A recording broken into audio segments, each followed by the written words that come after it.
और यमुना है, मां सरस्वती है। गंगा यमुना सरस्वती में कोई गोता न लगा पावे और फिर भी त्रिवेणी में गोता लगाना चाहे तो थोड़ी देर बैठ करके राम नाम का संकीर्तन कर ले। इसको त्रिवेणी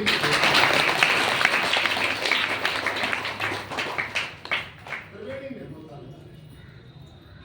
तीर्थ है हरि नाम हरि नाम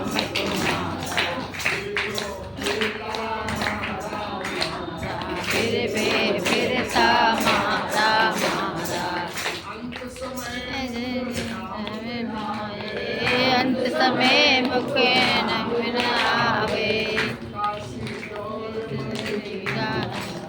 काशी और मदीना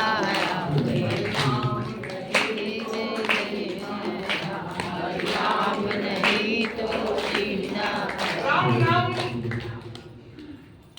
त्रिवेणी गोता लगाने का सौभाग्य प्राप्त होता है, पूर्ण मिलता है।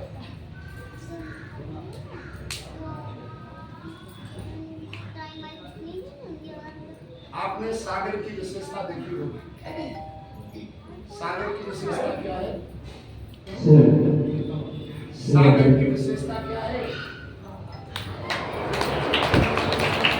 सागर की विशेषता है एक किनारा दिखाई पड़ता है और दूसरा सागर का किनारा दिखाई नहीं पड़ता। इसीलिए इसको भवसागर कहा गया है, संसार को भवसागर कहा गया है। जिसका एक किनारा दिखाई पड़ता है, दूसरा किनारा दिखाई नहीं पड़ता है। कौन? जिंदगी वाला किनारा तो दिखाई पड़ता है, जन्म वाला किनारा दिखाई पड़ता है, लेकिन मौत वाला किनारा दिखाई नहीं पड़ता है। किसी ने कहा सागर का दोनों किनारों को प्राप्त करना चाहे तो उसको क्या करना चाहिए? तो पूज्य मनुपीठ वाले गुरुदेव भगवान बता रहे थे कि सागर के दोनों किनारों का दर्शन करना चाहे उसको चाहिए राम नाम उच्चारण करना प्रारंभ कर दे। जो राम नाम उच्चारण करना प्रारंभ कर देता है वो सागर के दोनों किनारों का दर्शन कर लेता है। एक किनारा है रा और दूसरा किनारा है मां।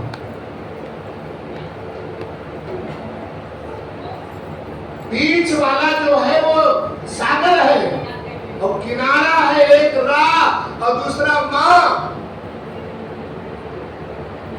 तो जो राम नाम का सहारा ले लेता है उसको लाभ क्या मिलता है? बोले जो राम नाम का सहारा ले लेता है तो उसका जो बीच वाला भवसागर है वो भवसागर से पार हो जाता है। भवसागर से पार हो जाता है। एक किनारा राम और दूसरा किनारा मां, भवसागर बीच में और राम नाम उसको भवसागर पार कर देता है। राम नाम उसको भवसागर पार कर देता है।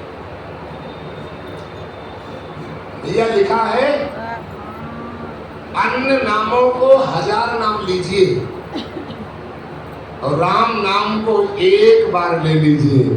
1000 नाम लेने का पूर्ण केवल एक राम नाम से ही उच्चारण करने से प्राप्त हो जाता है। मैं बिना प्रमाण की बात नहीं कह रहा हूं, लिखा है। आप लोगों ने राम रक्षा स्तोत्र का पाठ किया होगा, उसमें लिखा है एक बार कैलाश पर्वत पर माता पार्वती बैठी थी और विष्णु सहस्त्र नाम का पाठ कर रही थी। अचानक भगवान शंकर आए और शंकर ने कहा देवी जल्दी से जल पिलाओ। उस समय माता पार्वती विष्णु सहस्त्र का पाठ कर रही थी। अब पार्वती के सामने धर्म संकट आ गया। एक तो धर्म ये है कि कोई पाठ हो रहा हो, पाठ के बीच में उठना नहीं चाहिए। एक तो धर्म ये कहता है और दूसरा धर्म ये कहता है पति की आज्ञा का पालन तत्काल करना चाहिए। माता पिता गुरु पति इनकी आज्ञा में विचार नहीं करना चाहिए, तत्काल आज्ञा करना चाहिए, आज्ञा का पालन करना चाहिए। अब धर्म संकट में फंस गई पार्वती। यदि पति की आज्ञा का पालन करती हो तो धर्म पाठ अधूरा रह जा रहा है, और यदि पाठ पूरा करने के चक्कर में रहती हो तो पति की आज्ञा अधूरी रह जा रही है। क्या करूं इसमें? पार्वती ने कहा स्वामी अब इसका कोई उपाय बताइए, पाठ अभी हमारा अधूरा है, ये कैसे पूरा करूं? शंकर जी ने कहा देवी विष्णु सहस्त्र पाठ कर रही हो? बोले हाँ। शंकर जी ने कहा आचार्य जी आपने पढ़ा हो। शंकर जी ने कहा देवी केवल एक बार हृदय से राम कह दीजिए, राम कहने से आपको विष्णु सहस्त्र पाठ करने का पूर्ण फल प्राप्त हो जाएगा। पार्वती भी कम नहीं है। पार्वती ने कहा ऐसे नहीं मानूंगी, हमें कोई प्रमाण दिखाइए। शंकर जी आचार्य जी के पास में आए और आचार्य जी के पास से विष्णु सहस्त्र पुस्तक लेकर के गए और उसमें श्री राम रक्षा स्तोत्र ये पुस्तक लेकर के गए और उसमें लिखा हुआ दिखाया। बोले देखो लिखा है राम रामेति रामेति रमे रामे मनोरमे और सहस्र नाम तत्तुल्यम राम नाम वरानने। केवल 1000 नाम विष्णु के लो और एक बार राम नाम उच्चारण कर दो, 1000 विष्णु सहस्त्र के नाम का फल प्राप्त हो जाता है। पार्वती को भरोसा हो गया, प्रेम से राम कह करके पाठ को परिपूर्ण किया है और दौड़ करके जल पिलाया है भगवान शंकर को। दोनों धर्म निभ गए। मानस में पार्वती, मानस में बाबा भोलेनाथ कहते हैं, तुलसीदास जी बताते हैं सहस नाम सम सुनी शिव बानी। सहस नाम, सहस नाम सम सुनी शिव बानी और जप जे पिय संग भवानी। इतने बड़ी जब राम नाम की महिमा सुनी, उसी दिन से विष्णु सहस्त्र पाठ को किनारे रख दिया और माता पार्वती भी शंकर के साथ में दिन रात राम नाम गाने लगी, दिन रात राम नाम गाने। भगवान शंकर ने कहा देवी भजन करा होई तो न होई, जगतिया में कोई नहीं अपना। करा होई तो न होई, जगतिया में कोई नहीं अपना, देवी कोई नहीं अपना, कोई नहीं। यह जग सपना देवी, यह जग सपना, यह जग सपना देवी, यह जग करा होई कौन होई, जगतिया में कोई नहीं अपना। करा होई कौन होई, जगतिया में कोई नहीं अपना। बोले बाबा भैया जी से अनुभव कहे अपना, बोले बाबा भैया जी से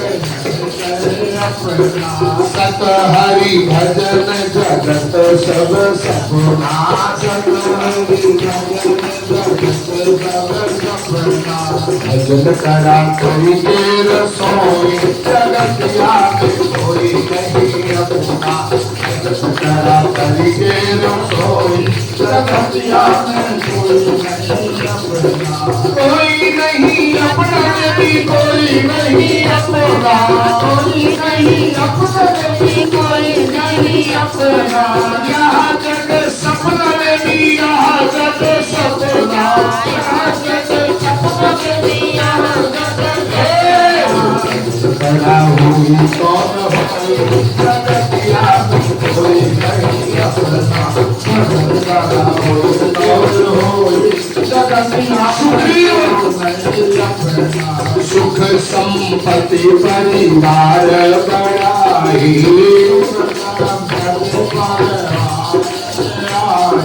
सुख संपत्ति परिवार बढ़ाई सुख संपत्ति परिवार सब करी हरि करी नमो शिवकाई सब करी हरि करी नमो शिवकाई सबका हो राम माँ बिलोई जगतिया में कोई नहीं सकोगा सबका हो राम माँ बिलोई जगतिया में कोई नहीं अपना कोई नहीं अपना देवी कोई नहीं अपना कोई नहीं अपना देवी कोई नहीं अपना यह जग सपना देवी यह जग सपना यह जग सपना देवी यह जग सपना करा कोई कौन होई जगतिया में कोई नहीं अपना करा होई कौन होई जगतिया में कोई नहीं अपना। भगवान का नाम सबसे बड़ा तपस्या भी है, बड़ी तपस्या भी है, सबसे बड़ा धर्म भी है और सबसे बड़ी साधना भी है और सबसे बड़ा तीर्थ भी है। कलयुग में तो भगवान का नाम कल्पतरु है। जो विश्वास के साथ में इसका भजन करता है। पंचम भजन सुवेद प्रकाशा मंत्र जाप मम दृढ़ विश्वासा। जो विश्वास के साथ हृदय से राम नाम कलि अभिमत दाता हित पर लोक लोक पितु माता। अभिमत दाता का मतलब क्या होता है? सारी कामनाओं को पूरी करने वाला।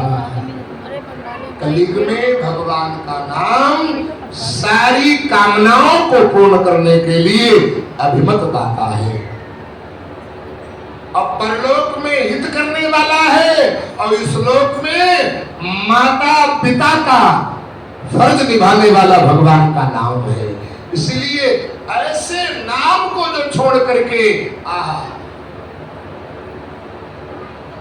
ऐसे नाम को छोड़ करके अन्य जो विषयों को और दुनिया के साधनों के चक्कर में पड़ा रहता है, उसके लिए बाबा जी कहते हैं जैसे कोई कामधेनु गाय को छोड़ दे और गदहा की सेवा करना प्रारंभ कर दे, गदही की सेवा करना प्रारंभ कर दे। उसी प्रकार से कितना कोई व्यवस्था भौतिक साधन जुटा ले, लेकिन जब तक नाम जप नहीं होगा तब तक उसको सिद्धि और शांति नहीं मिल पाएगी। विनय पत्रिका में बाबा जी बड़ा सुंदर शब्दों में कहते हैं, राम राम राम जी है जो लो तू न जपी है, तो लो तू कहूँ जाए तिहू ताप तपी है। सुर सर तीर बिनु नीर दुख पाई है, सुर सरे तरे सुर तरु तरे तो ही दारिद सताई है। सबका सहारा लोगे तुलसीदास जी कहते हैं, लेकिन नाम का सहारा नहीं लोगे तो गंगा के किनारे भी रह करके प्यास के मारे तड़पते रहोगे, उसका लाभ नहीं मिल पाएगा।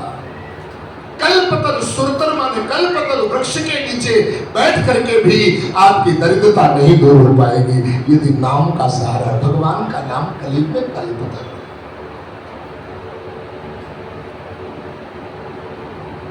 छूटिबे के जतन विशेष बांधे जाए वो। सबका सहारा लिया, यदि नाम का सहारा नहीं लिया तो संसार सागर से जितना छूटने का प्रयास करोगे उतना ही फंसते चले जाओगे। ये दलदल में फंसते चले जाओगे। दलदल में दलदल आप जानते हैं?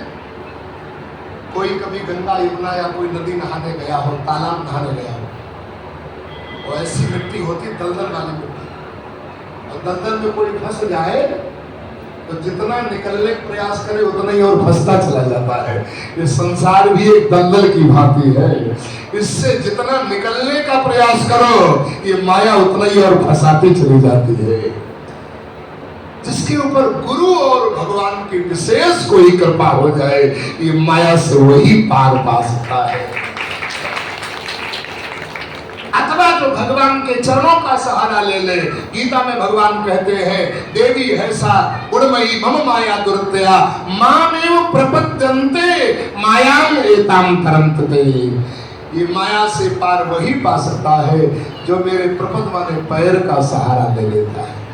जैसे आपने देखा होगा, कभी मछुआरा मछली पकड़ने के लिए तालाब में जाता है तो सारे तालाब में जाल को फैला देता है और तालाब की सारी मछलियां उस जाल में फंस जाती हैं। लेकिन कोई एक मछली चतुर होती है जो तालाब में इधर उधर न भटक करके मछुआरे के पैर के पास में आ जाती है, वही जाल से फंसने से बच जाती है। क्यों? क्योंकि मछुआरा जाल फैला करके स्वयं सभी मछलियों को फंसता है, लेकिन उस जाल में कभी अपने पैरों को फंसने नहीं देता है। और वही जो चतुर मछली मछुआरे के पैर का सहारा ले लेती है, वो जाल से फंसने से वो भी बच जाती है। सागर का पूरा आनंद। संसार सागर है और हम आप सभी लोग मछली हैं। भगवान ने माया रूपी जाल इस संसार सागर में फैला रखा है। माया रूपी जाल से भी हम बचना चाहते हैं तो एक ही उपाय है, भगवान रूपी मछुआरे के पैरों का सहारा ले लो, चरणों का सहारा ले लो, उनके नाम का सहारा ले लो, हम बच जाएंगे। नहीं तो ब्रह्मा विष्णु नारद भी, आप ब्रह्मा शंकर नारद भी माया से नहीं बच पाए हैं। ये माया उनको भी फंसाई है, मोहित किया। शिव बिरंच कहो मोह है को है बपुरा असजिय जानी अजहि मुनि मायापति भगवान। जो भगवान के नाम का सहारा लेता है, चरणों का सहारा लेता है, बस वही इस माया से बच पाता है। चक्की चल रही थी, कबीरदास जी रो रहे थे चक्की देखकर। कबीर का एक भाई माना हुआ बेटा था कमाल, उसने पिताजी से पूछा, पिताजी काहे रो रहे हो? कबीरदास जी ने कहा, बेटा चक्की में सारा अनाज पिसता चला जा रहा है, कोई भी एक साबुत नहीं बच पा रहा है। कबीर ने कहा, चलती चाकी देख के और दिया कबीरा रोए और दुई पाटन के बीच में साबुत बचा न कोई। बेटा सब संसार पिसता चला जा रहा है। कमाल ने कहा, पिताजी काहे परेशान हो? चक्की चलती है, सारा अनाज पिस जाता है, लेकिन चक्की के बीच में गलुआ, गलुए के अंदर कील होती है। वैसे तो सारा अनाज पिस जाता है, लेकिन जो कील का बीच वाली कील का सहारा ले लेता है तो पिसना तो दूर रहा, पाटों की आंच तक नहीं उसके पास में आया। चलती चाकी देख के हंसा कमाल ठठाए और कील सहारे जे रहे बालन बांका जाए। तो ये माया चक्की है और हम आप अनाज हैं, पिसते चले जा रहे हैं। और यदि इस माया की चक्की से पिसने से बचना चाहते हैं तो एक परमात्मा इस संसार की कील है, उस परमात्मा की कील का सहारा ले ले तो हमारा बाल बाका नहीं होगा, हमारा पूरा लक्ष्य पूरा हो जाएगा। भगवान के नाम का सहारा ले लिया जाए। नाम का सहारा हितई कुसंगत होई सुखारी।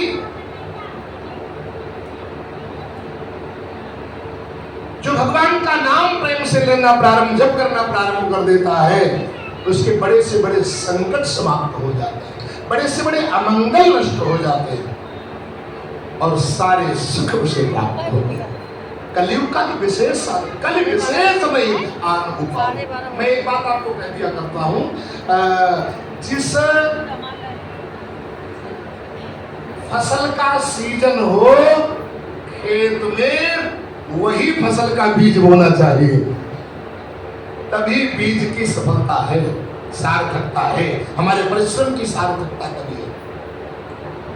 सतयुग ध्यान रूपी बीज का फसल का सीजन है, त्रेता यज्ञ रूपी फसल के सीजन था, द्वापर पूजा रूपी फसल का सीजन था और कलयुग में नाम रूपी फसल का सीजन है। नाम बीज है, नाम रूपी बीज हमें शरीर रूपी खेती में डालेंगे, उतना ही इसका कई गुना हमें फल प्राप्त होगा। खेती कैसे? तुलसीदास जी दोहावली में इस शरीर को खेती बता रहे हैं और खेती के किसान भी हैं। इसके 3 किसान हैं। तुलसीदास जी दोहावली में कहते हैं, तुलसी यह तन खेत है, मन क्रम वचन किसान, पाप पुण्य दुई बीज है, बवै सो लवै निदान। जो मन से, क्रिया से और वाणी से 3 किसान है, और जैसी किसानी करता है व्यक्ति और जैसे बीज बोता है ये शरीर के द्वारा, वैसे ही फल की प्राप्ति होती है, उसको वैसे ही दाने की प्राप्ति होती है। तो नाम रूपी बीज कलयुग में बोना चाहिए। नाम से, अरे भैया राजस्थान की कथा एक आई है, धन्ना जाट ने खेत में बीज की जगह नाम ही बोल दिया था और परिणाम क्या हुआ? कुछ दिनों के बाद में लहलाती हुई फसल। भगवान में इतना मस्त हो गया, साधुओं सेवा में मस्त हो गया, क्योंकि बचपन में एक साधु आए थे और बहुत समय तक रहे। शालिग्राम की सेवा कथा तो लंबी है, उतना समय नहीं है। तो चलते समय शालिग्राम हमको दे दो, हमको दे दो, ऐसा कहने लगे। मेरे पिताजी ने मना किया, बोले हम जाट आदमी भी या किसान आदमी शालिग्राम सेवा ठाकुरा को नहीं हो पाएगी। अंत में कहीं गए, नकली मोहरत से निकाल करके महात्मा जी उनको पत्थर दे दिया, बोले यही शालिग्राम है। असली वाले को नीचे बैठा दिया, नकली वाले सिंहासन बैठा दिया। महात्मा ने कहा 2 तरीके से ठाकुर है हमारे पास में, एक नकली, एक सिपाही, एक राजा। अब तुम राजा वाले लोगे या सिपाही वाले लोगे? धन्ना जाट ने कहा इसमें सिपाही कौन है और राजा कौन है? असली वाले ठाकुर नीचे बैठे थे, बोले जो नीचे है सिपाही है और जो सिंहासन पे है राजा है। धन्ना ने कहा मैं राजा लूंगा, सिपाही क्यों लूं? नकली वाले देख के चले आए। पिता ने कहा बोले परेशान मत होना, वो नकली पत्थर है। अब पत्थर को पूज करके ही श्री ठाकुर जी को प्रकट कर दिया। धन्ना जाट गायों को चराने जाता, खेती में जाता, ठाकुर से गले लगा करके जाता और साथ में ले जाता। ठाकुर जैसे गौएं भी घुमवाता, चराता। क्या गौएं चरा लेते हो? धन्ना जाट पूछते। ठाकुर जी कहते हैं हाँ थोड़ा बचपने का अभ्यास है, थोड़ी गौएं चराई है पहले वृंदावन मथुरा में। बोली गोपाल कृष्ण भगवान की। गौ का पालन और ध्यान करने के लिए ही हमारा एक नाम गोपाल भी है। तो कहा ठीक है गौएं चरा कर खिला। एक दिन धन्ना जाट रोने लगे। ठाकुर जी ने कहा क्यों रो रहे हो?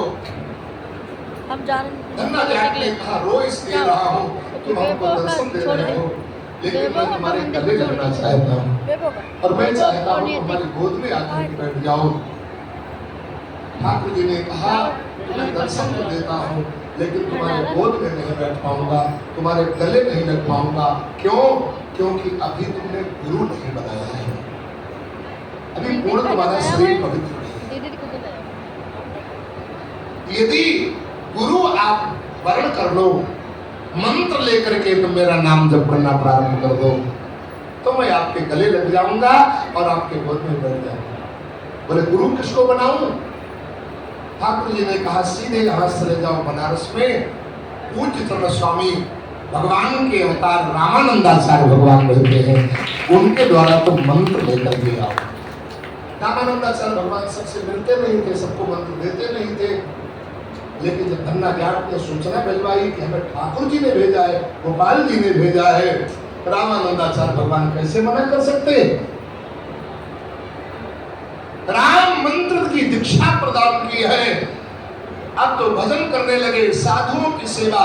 जिसको ठाकुर जी से प्रेम हो जाता है उसको साधुओं से प्रेम हो जाता है, भगवान के भक्तों से प्रेम हो जाता है।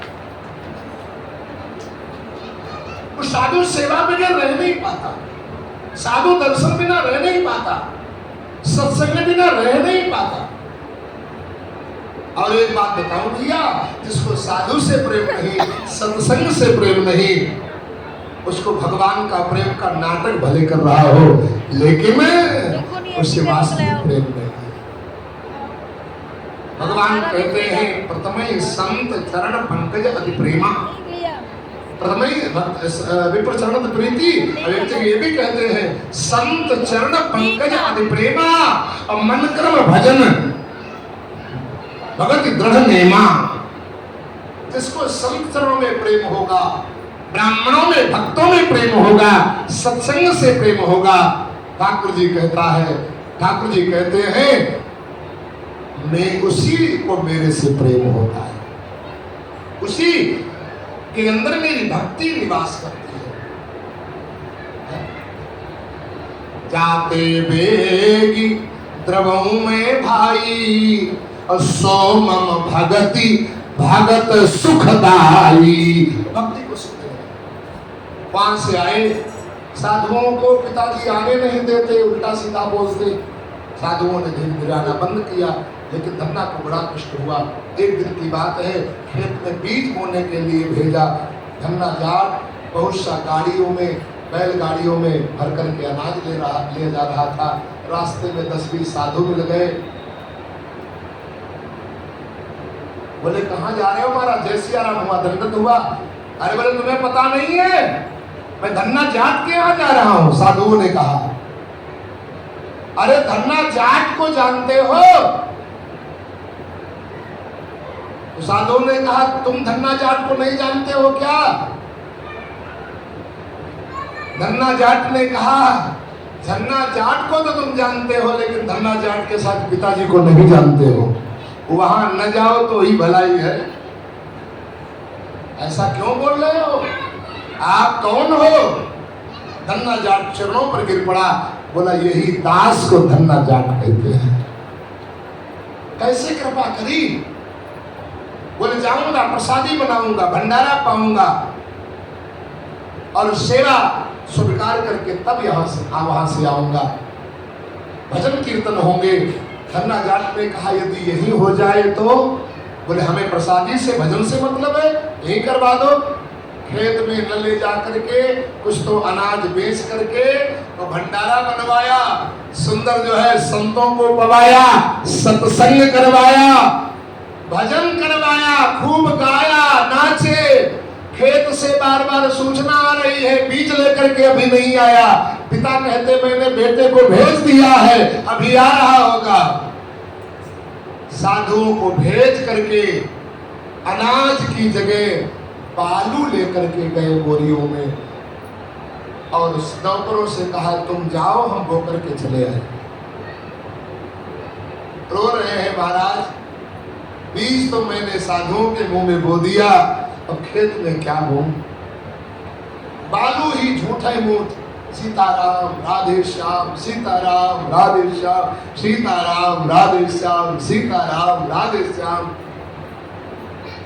1 महीने के बाद में पास पड़ोसी आते, कहते भैया धन्ना जाट से कहते कौन सा बीज लाए हो, कहाँ से लाए हो? बड़ी सुंदर फसल लहला रही है।